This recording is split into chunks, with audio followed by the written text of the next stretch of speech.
buenas tardes, bienvenido más aquí una semana más al Profesor de Ciencias. Ya sabéis, para contactar con nosotros cualquier tipo de duda que tengáis, cualquier tipo de ejercicio de teoría, de matemáticas, física que tengáis, ya sabéis, al enviar el programa aparece en pantalla o uniros al Classroom, que ya hay bastantes alumnos unidos al Classroom, y ahí podéis mandarme las dudas. Yo también subiré de vez en cuando algún que otro resumen que me vayáis pidiendo, ¿vale? Digo también hola a los padres porque los padres son los que más me preguntan por el programa, parece que les está gustando mucho. Hay padres que están refrescando un poco los conocimientos de matemáticas gracias al programa, ¿vale? Pero os hago hincapié a los alumnos, por favor, mandar dudas al email del programa o al unir al Classroom del programa. Hoy vamos a empezar con un problema que nos han hecho llegar. Es un problema de funciones, un problema que es calcular A y B, ¿vale? Tenemos una función cúbica, ¿vale? Y nos piden que calculemos A y B. Este entra dentro de lo que es el tipo de ejercicios de funciones o de propiedades de derivada, ¿vale? ¿Por qué? Porque me dicen que esta función, para un determinado valor de A o de B que acabamos de calcular, tiene un extremo relativo en x igual a 1 y tiene una recta tangente que ya la explicamos hace un par de programas. Si algún día queréis que se vuelva a explicar otra vez la recta tangente, ya sabéis, ¿vale? Al email del programa o al código unidos al código del Classroom, ¿vale? Tiene una recta tangente en x igual a 0 cuya pendiente, que os recuerdo que es la primera derivada, es decir, ya hicimos un ejercicio de tangente y la pendiente era la primera derivada. Yo siempre aconsejo que vayamos poniendo o descifrando cada una de las cosas que nos dan aquí, ¿vale? ¿Qué significa un extremo relativo? Un extremo relativo no es más que un máximo o un mínimo, ¿vale? ¿Qué significa un extremo relativo en un punto? Significa que la primera derivada en ese punto tiene que valer 0 por definición, que muchos alumnos me lo preguntáis, ¿por qué 0? Por definición, porque es el cambio que después veremos aquí en el apartado B de monotonía, el cambio de creciente a decreciente, ¿vale? Entonces la definición de un extremo relativo es que su primera derivada sea nula. Vale, entonces lo primero que vamos a hacer es hacer la derivada que nos va a hacer falta para ambas condiciones. La derivada de esto, si alguien quiere que le explique derivadas tranquilamente un día del programa, ya sabéis, no voy a hacer muy pesado, pero al email del programa o al código o al Classroom del programa. La derivada de 3 de x al cubo es 3x cuadrado más 2ax. Tanto la a como la b, me lo preguntáis mucho, actúan como números, tenéis que verlo como un número más. La derivada de bx en este caso sería b y la derivada de un número es 0. Vale. Una que tenemos hecho la derivada, empezamos a aplicarle las condiciones. La primera condición, ¿cuál es? Que en x igual a 1 la derivada tiene que valer 0. ¿Por qué? Vuelvo a repetirlo, es extremo relativo, es decir, ¿cuál es la condición? Que sea 0 por definición.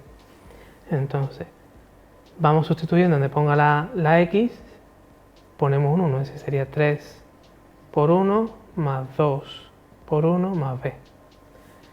Si lo ponemos un poquito más bonito,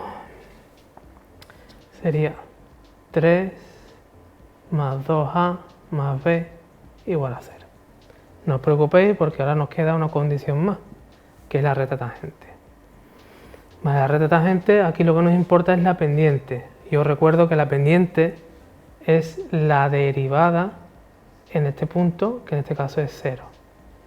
Ahora no igualamos a 0, tenemos que igualar menos 1 porque nos lo dice en el enunciado, ¿vale? Entonces lo igualamos a menos 1 y aquí ahora donde ponga x ponemos un 0.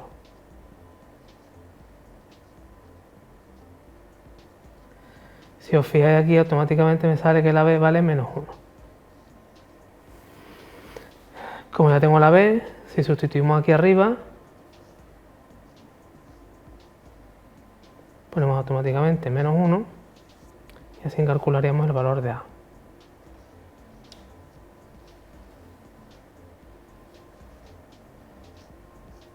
¿Vale? Es decir, cuando la a valga menos 1 y la b valga menos 1, la función tendrá un extremo relativo que podrá ser un máximo o un mínimo, o no tiene por qué, pero un extremo relativo en x igual a 1, que cuya condición, hago hincapié, tiene que ser que la derivada sea 0, y en x igual a 0 tenemos una recta tangente cuya pendiente vale menos 1. Yo recuerdo que la pendiente es la derivada en ese punto. Y así calcularíamos A y B. ¿Vale? Siempre se trata de ir poniendo cada una de las condiciones que me van pidiendo, ¿vale? Es decir, a veces me dirán que pasa por un punto, que tiene un extremo relativo, que tiene un punto de inflexión, que es la segunda derivada, y también le igual a más 0. Si dependiendo de lo que me pidan, vamos poniendo las condiciones, ¿vale? Aquí nos pedían extremo relativo en x igual a 0, pero hemos puesto, nos salía esta condición, y con la de la recta tangente hemos calculado B y después hemos calculado A. Si os fijáis el apartado B, que después aparecerá en pantalla, nos pide que estudie la monotonía para A igual a menos 1 y B igual a menos 1. Ya en otras ocasiones lo he dicho, tened cuidadito porque no siempre estos valores tienen que ser estos, ¿vale? Que muchos alumnos dicen, es que no me han quedado los mismos valores. No pasa nada. A veces coinciden, si coincide es que lo hemos hecho bien, pero si no coinciden tampoco es que significa que lo hemos hecho mal. Básicamente es que a lo mejor el apartado B no tiene nada que ver con el apartado A. Vale, aquí nos pide estudiar la monotonía de esta función. ¿Qué es la monotonía? La monotonía es ver cuando es creciente o cuando es decreciente, ¿vale? Para eso hay que hacer la derivada que ya la tenemos hecho aquí, ¿vale? Pero con los valores menos 1 y menos 1. Es decir, que en este caso la derivada me da 3x al cuadrado menos 2x menos 1, ¿vale? Vale, aquí lo importante siempre es buscar los puntos de extremos relativos, ¿vale? Que van a ser, o entre comillas, pueden ser que sean máximos o mínimos, no tienen por qué, ¿vale? Entonces, ¿cuál es la condición que hemos puesto aquí de extremos relativos? Que la primera derivada sea igual a 0. Entonces, aquí lo que vamos a hacer es que, para no volver a escribir, voy a poner aquí el 0, ¿vale? Vamos a ahorrar un poquito de espacio. Lo que hacemos es igualar la primera derivada a 0. Nos queda una ecuación de segundo grado, ¿vale? Que queda 1 o la x vale menos 1 tercio, ¿vale? Si ahora que no sabéis resolver una ecuación de segundo grado, ya sabéis, sois pesado, anime del programa o uniros al Classroom que tenéis el código, ¿vale? Vale, ¿qué hago con estos dos valores? Hacemos lo que se conoce como una tablita de signos.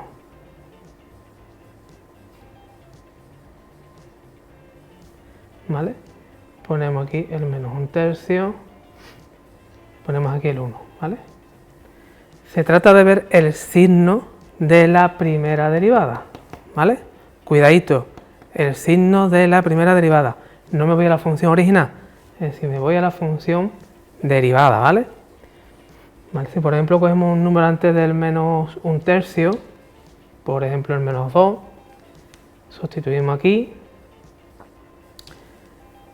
Si yo no me equivoco queda negativo, ¿vale?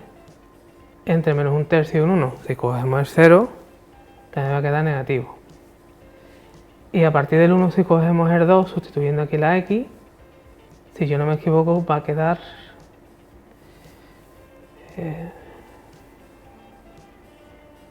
si no me equivoco queda positivo. Y aquí voy a repasar porque los hechos humanos son muy ligeros. Y aquí también queda positivo. ¿Vale? Vamos a repasarlo en casa, yo me he podido equivocar. ¿Vale? Lo importante es que la función por aquí crece, por aquí decrece y aquí vuelve a crecer. Aquí, que nos había salido un extremo relativo, va a ser un máximo. ¿Por qué un máximo? Porque va creciendo, llega a un valor máximo y empieza a decrecer, ¿vale? Es decir, que en x igual a menos 1 tercio tengo el máximo. Y aquí pasa lo contrario, va decreciendo y cuando llega al 1 empieza a crecer si tengo un mínimo en x igual a 1. ¿Vale? Como me pedía la monotonía, no me pedían los máximos y los mínimos, pero sí voy a hacer un pequeño inciso que si os pidieran que calculéis máximo y mínimo, para calcularla ahí, la calculo en la función original, ¿vale? Sin embargo, los signos lo hemos estudiado en la primera derivada, que es muy importante, ¿vale? Igual que si nos fueran pedido la curvatura, si es cóncava o convexa y hay que hacer la segunda derivada, el signo se estudia en la segunda derivada, ¿vale? siempre estudiamos el signo en la derivada que estemos, ¿vale? Sin embargo, el valor del máximo o del mínimo, o del punto, si fuera un punto crítico que fuera la segunda derivada, sería la función original, ¿vale? Bueno, pues hasta aquí el primer problema de hoy. Espero haber resuelto las dudas del alumno que nos mandó este ejercicio. Y ahora seguimos con más contenido en el Progreso de Ciencia.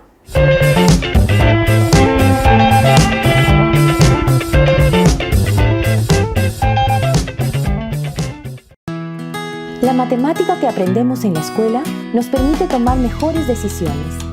Abuelita, ¿a dónde irás con mi papá? Saldremos a la reunión comunal. Hoy revisaremos cuánta agua le toca a cada familia. Asu, debe ser muy difícil que tantas personas se pongan de acuerdo. En realidad, es más sencillo de lo que parece. Así es.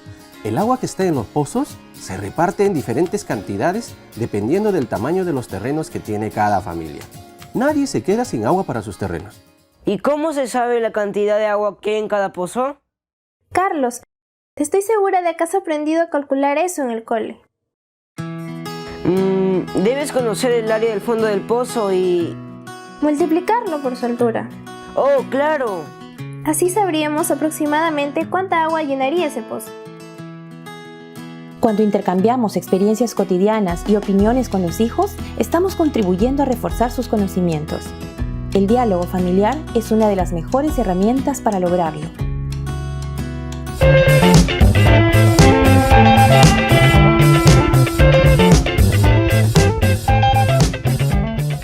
Ahora continuamos con más contenido del Progreso de Ciencia. Seguimos un poco con el tema del magnetismo. Los alumnos nos siguen pidiendo que siga explicando el tema del magnetismo. Os recuerdo que ya hemos explicado lo que es la ley de Lorentz, explicamos la ley de Planck, es decir, explicamos la fuerza magnética para cargas en movimiento, explicamos la fuerza magnética en hilo, ¿vale? Y hoy nos han pedido que explique un poco lo que es la fuerza electromotriz inducida, ¿vale? O lo que se conoce como la ley de Henry and Faraday, ¿vale? Para eso tengo que retroceder un poquito y tengo que explicar lo que es el flujo magnético. ¿Qué es el flujo magnético? Soy malo dibujando, me vais a perdonar. Imaginaos que tenemos aquí un trocito, puede ser una espira, un conductor, ¿vale? Puede ser cuadrado, circular, algo así, por comodidad. Y vamos a suponer que tenemos un campo magnético que atraviesa mi superficie. Yo lo dibujo así, lo podéis dibujar como queráis, ¿vale? Si cogemos un trocito de esta superficie, ¿vale? Yo no voy a hacer integrales, pero al menos voy a explicar el concepto, ¿vale? Lo que se hace es, no se mira toda la superficie en concreto, se mira una pequeña parte de esa superficie, ¿vale? Que es una pequeña diferencial, que por eso veréis los libros así, ¿vale? Es decir, veremos lo que es la diferencial del flujo, ¿vale? Yo, para que lo entendáis mejor, digamos que mi superficie está pequeñita, la vamos a tomar como si fuera grande, ¿vale? Entonces, el flujo se define como el número de líneas del campo que atraviesa mi superficie por la superficie que tenga, puede ser un cuadrado, un círculo, una espira, un conductor, ¿vale? Por el coseno del ángulo que forma, ¿vale? Vale. Y cuidadito con este ángulo que forma, ¿por qué? Para los alumnos que estáis en segundo ya habéis visto vectores, ¿no? Y en este caso, cuando yo miro la superficie, lo que tengo que mirar es el vector normal a la superficie, o lo que en matemática conocéis como el vector normal de un plano. Es decir, que tenemos el campo, pero tenemos el vector normal superficie, ¿vale? Y entonces lo que se mira siempre es el ángulo que forma ese vector normal con el campo. En este caso el ángulo que forma es 0, ¿vale? Y esto sería coseno de 0 es 1, ¿vale? ¿Qué pasa si en vez de un conductor tengo una espira o tengo infinitas espiras? Encontraré la misma fórmula multiplicada por n, que es el número de espiras, ¿vale? Vale. El flujo magnético se mide en Weber, ¿vale? Una unidad fácil de recordar, ¿vale? Piloto de Fórmula 1, Weber, ¿vale? ¿Vale? Se mide en Weber, ¿vale? Fue el físico que lo descubrió, el físico que lo estudió y se le puso su unidad, ¿vale? Weber, ¿vale? Una vez que tenemos definido el flujo magnético puede cambiar, ¿vale? Y esa variación es la que induce o la que va a aparecer lo que se conoce como la corriente inducida, que fue lo que estudió primero Faraday, ¿vale? ¿Qué fue lo que dijo Faraday? Faraday dijo que la fuerza electromotriz, que no es más que una corriente, ¿vale? Por eso se va a medir en voltios, lo que te mide es la variación que hay de flujo con respecto al tiempo, ¿vale? Ahora algunos estaréis viendo el vídeo, o bien en directo, o en YouTube, y diréis, ahí falta un signo menos. Falta un signo menos porque me falta hablar de Henry. Henry fue el que dijo que esa variación de flujo provocaba la corriente inducida, que Faraday dijo, pero lo que es que provoca una corriente inducida que lo que hace es, digamos que si el flujo aumenta, va a crear un campo magnético inducido al contrario para que disminuya, ¿vale? De ahí el signo menos, ¿vale? Es un signo matemático, pero es un signo que tiene un fundamento físico, y es que lo que hace es, si aumenta el flujo, tengo que crear un campo magnético inducido dentro del conductor o de la espira para que la corriente inducida vaya en sentido opuesto, ¿vale? Ahora veremos algún ejemplo, ¿vale? Entonces, la variación de flujo, ¿vale? Aquí puede ocurrir tres casos, ¿vale? Primero, que cambie el campo, ¿vale? Es decir, que el campo dependa del tiempo, ¿vale? ¿Qué significa que el campo magnético depende del tiempo? Tenemos una máquina que es la que origina el campo, o es un campo que va cambiando a lo largo del tiempo. Normalmente va a ser, por ejemplo, un ejemplo muy tonto que veréis en algún libro, ¿vale? Por ejemplo este, ¿vale? Os recuerdo que el campo magnético se mide en Tesla, ¿vale? Si algún día quiere que os hable de Tesla, os hablo de Tesla, ¿vale? El campo magnético se mide en Tesla, ¿vale? Entonces imagina que lo que cambia es el campo, ¿vale? Entonces la fuerza electromotriz inducida, que es la variación de flujo con respecto al tiempo, como esto es lo que cambia, ni la superficie, ni el número de espiras si lo hubiera, ni el ángulo varía, ¿vale? Vamos a suponer que el ángulo es este caso de aquí sencillito, que vale 0, ¿vale? Es decir, que el coseno es 1, ¿vale? Por simplificar un poco los cálculos aquí. Entonces, tanto el número de vueltas como la superficie la saco fuera de la derivada, signo menos que no se me olvide, y lo único que tenemos que derivar es la parte que depende del tiempo. Así que si hacemos la derivada de esto,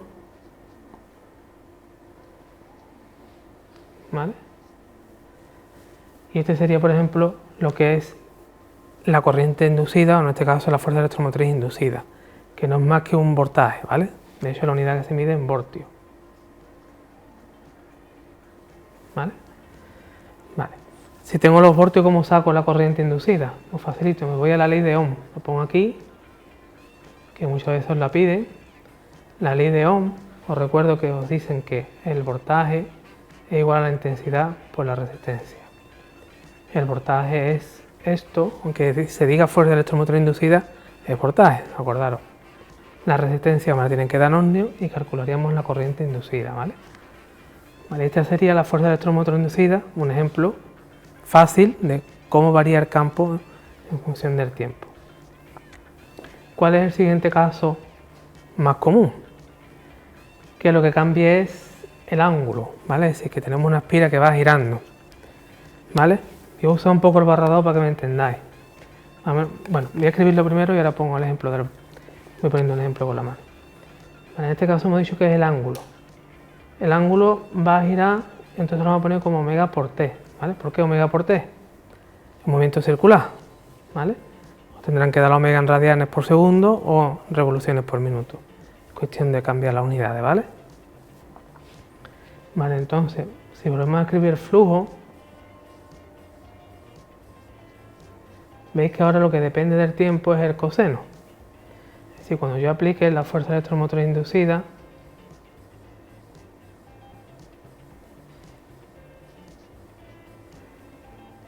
toda esta parte no va a cambiar. Y ahora la derivada del coseno es el menos seno, entonces este signo menos se nos va de aquí. Y aplicando la regla de la cadena, aquí multiplicada por la derivada de lo de adentro, que es, en este caso, omega. La pongo aquí, ¿vale? Voy a hacer hincapié, si alguien quiere que explique un día derivada, ya sabéis, al email del programa o uniros al Classroom, ¿vale? Del programa, ahí tenéis el código, ¿vale? Esta sería la fuerza electromotriz inducida para cuando tengamos una aspira girando.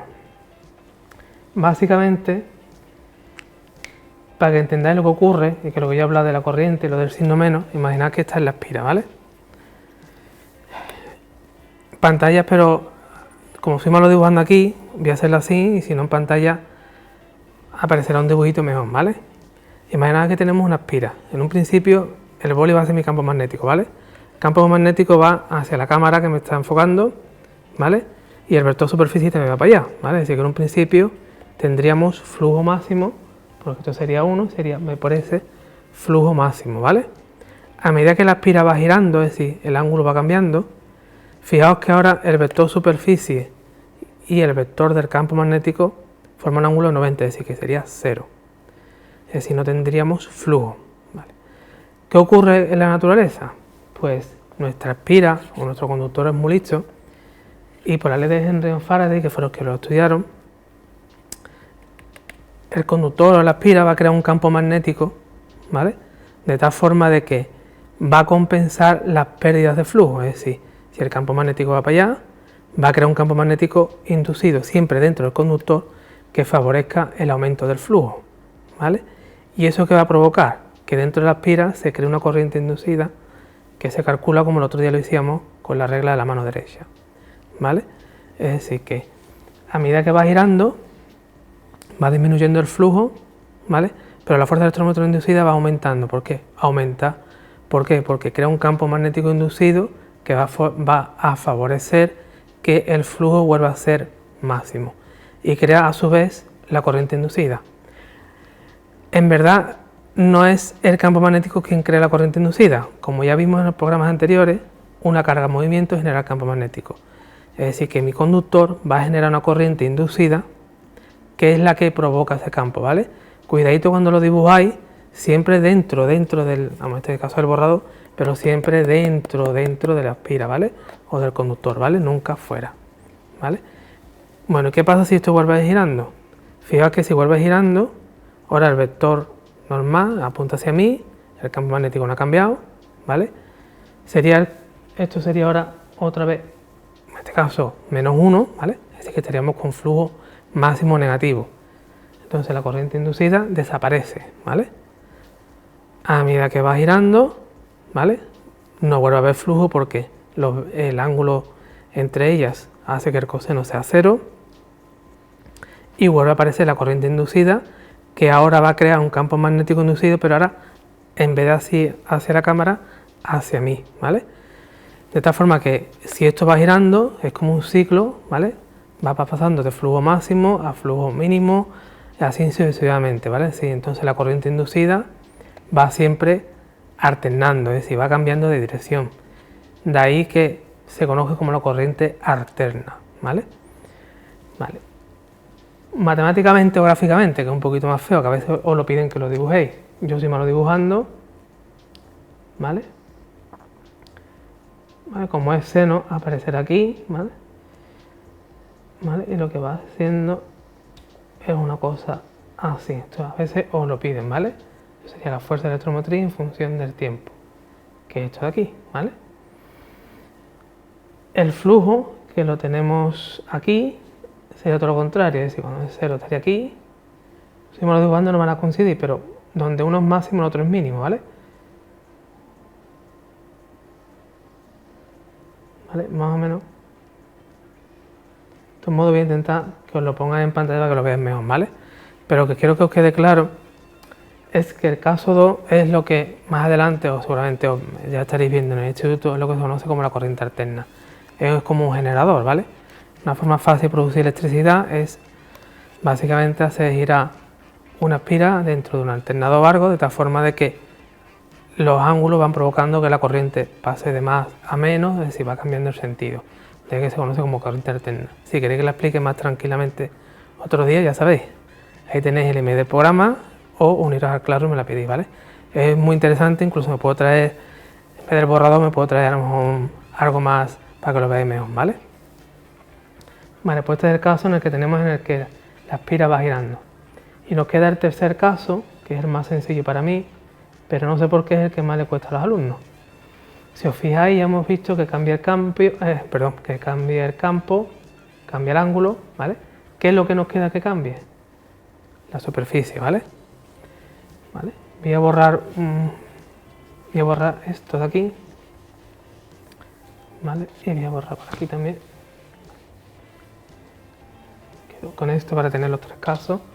Vale, aquí dentro existe dos tipos de problemas que más o menos es el mismo. Uno que los vais a encontrar que es la varilla en forma de U, y aquí es un conductor que se va moviendo con una velocidad, ¿vale? Esto vale L, ¿vale? Y esta parte de aquí se llama X, y como esta X va cambiando con el tiempo, es V por T. O el clásico ejemplo de tengo un campo magnético. Voy a poner el campo magnético que entra, ¿vale? Tengo el campo magnético que entra y voy a poner una espira cuadrada, ¿vale? Que se va moviendo y va entrando aquí, ¿vale? Más o menos el mecanismo es el mismo.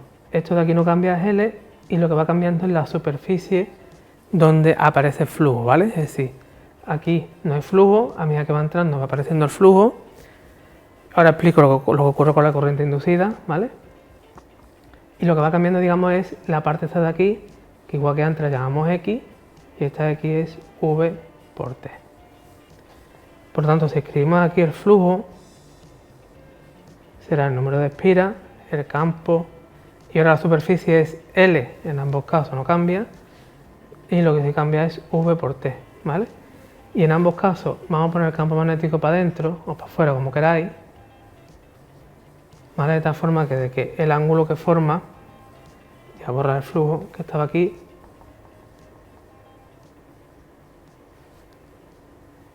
de tal forma que el ángulo que forman los dos vectores sean 0 o 186 o 1 menos 1, ¿vale? Vale, entonces este sería mi flujo, y si aplicamos la ley de Henry and Faraday, es hacer esta derivada. Si os fijáis, desaparecería la T, bueno, no desaparece, pero como todo lo demás es constante, ¿vale? Con el signo menos aquí, ¿vale? Aquí no lleva el signo menos, aquí, ¿vale? Este signo menos implica que la corriente inducida ya sabemos lo que hace, es decir, provoca un campo magnético para compensar las pérdidas o las ganancias, ¿vale? Si yo represento esto, ahora no depende del tiempo, sino que sería como una línea recta, ¿vale? Sí, una línea horizontal, siempre con el mismo valor. Vale, de cara a la corriente inducida, como ya os expliqué aquí antes, por ejemplo, voy a poner aquí la que va entrando.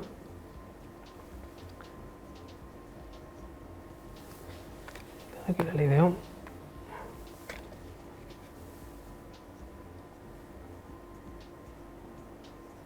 Vale, a medida que la espira va entrando, va aumentando el flujo, ¿vale? Si aumenta el flujo, lo que tiene que crear la espira es una corriente inducida, de tal forma de que el campo inducido, como aumenta el flujo, ¿vale? Tiene que contrarrestarlo, es decir, va a crear uno hacia afuera, ¿vale? Fijaos que lo pinto hacia aquí, hacia afuera, ¿vale? Aplicando la regla de la mano derecha, que el otro día lo vimos, si el campo sale, la corriente inducida va en sentido antihorario, ¿vale? Y a medida que la espira va saliendo del campo magnético, el flujo disminuye y entonces el campo inducido va a ir, en este caso, en el sentido en el que iba el otro, ¿vale? Para compensar las pérdidas. Si va para adentro, ahora la corriente inducida va en sentido horario. Si os fijáis, la corriente se va alternando, que se llama, ¿vale? Va cambiando de signo, ¿vale? Y aquí tendría los tres casos posibles de fuerza electromotriz inducida. Os recuerdo, se dice fuerza electromotriz inducida, pero es una corriente inducida, ¿vale? La unidad se mide siempre en voltios, la del flujo en Weber, y la corriente inducida ya habéis visto cómo se calcula, siempre con la regla de la mano derecha, y teniendo en cuenta que si gana tengo que contrarrestar y si pierdo tengo que compensarlo, ¿vale? Bueno, espero haberos resuelto dudas. Si no ha quedado claro, pues ya sabéis, otra vez otro email al email del programa, o uniros al Classroom del programa, o si ya estáis unidos, decirme, oye, por favor, vuelve a explicar uno de los 3 casos, ¿vale? Y nada, seguimos con más contenido en el profesor de ciencia.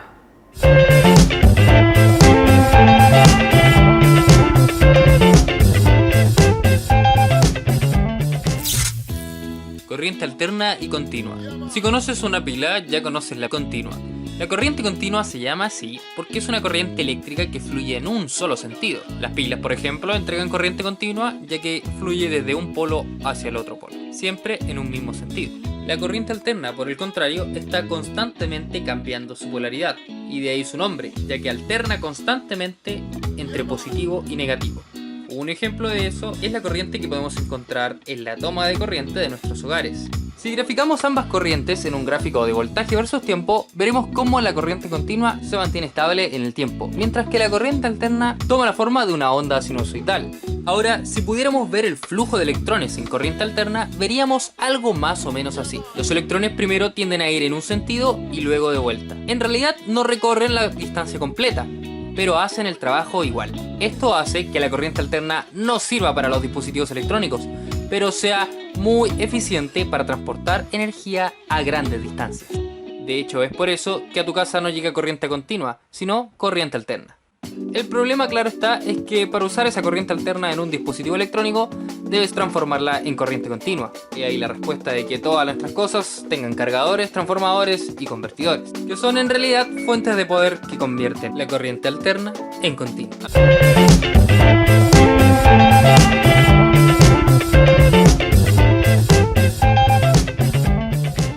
Bueno, pues hasta aquí una semana más en Profesor de Ciencia. Hoy hemos resuelto un problema de matemáticas, de propiedades de derivadas, y hemos continuado explicando lo que es el tema del magnetismo.